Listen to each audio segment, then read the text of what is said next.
দেখো সকাল সকাল স্নান করে রেডি ফেডি তো হওয়ার কিছু নেই, শুধু শাড়ি পরে আর বেরিয়ে যাব। কারণ এখন তো আর কোনো মেকআপ করার নেই, কিছুই নেই, মাথা রাখতে পারবো না, কিছু করতে পারবো না, শুধু শাড়িটা পরবো আর বেরিয়ে যাব।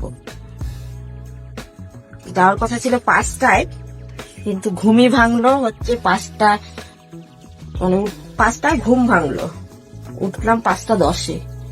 কেন কি বলতো, হচ্ছে গিয়ে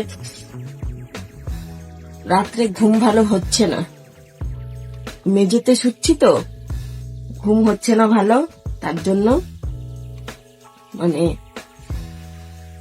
ঠান্ডাও লেগে গেছে খুব, কেন জানি না, হয়তো কালকেও সকাল সকাল মাথায় শ্যাম্পু করেছি তার জন্য নাকি কি জানি, ঠান্ডা লেগে গেছে। আর আইসক্রিম খেয়েছিলাম, তোমাদের সঙ্গে তো শেয়ার করেছি, ওইসব কারণেও হতে পারে, জানি না কেন, প্রচুর ঠান্ডাও লেগে গেছে। আর আজকে দেখো এই যে এই শাড়িটা পরছি, এটা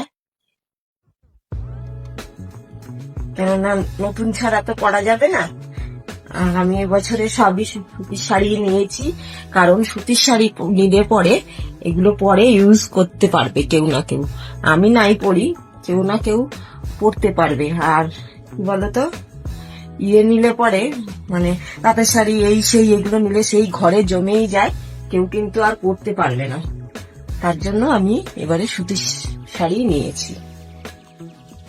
চলো রেডি তো হচ্ছি, দেরি হয়ে গেছে অনেকটাই, 5টায় বেরিয়ে গেলে ভালো হতো। কোথায় যাচ্ছি সেটা তোমাদের সঙ্গে শেয়ার করব, তোমাদের সঙ্গে তো কালকেও সবকিছুই শেয়ার করেছি, আজকেও করব, চোখ রাখো ভিডিওতে, দেখতে পাবে যে আজকে কোথায় যাচ্ছি, বুঝেছ? এই সুতির শাড়ি তো পরা অনেক মুশকিল, কেউ একজন না ধরলে এই শাড়ি পরা যায় না। যাই হোক, মোটামুটি পরেছি। আজকে আর ভাবছিলাম পিন আপ করবো না, কেন বলতো, পিন আপ করলে সেই মাথায় কাপড় ফাপড় দিতে হয়, অনেকটাই প্রবলেম হয়ে যায়, বুঝতে পেরেছ? তার জন্য ভাবছিলাম যে পিন আপ করবো না, এরকম করেই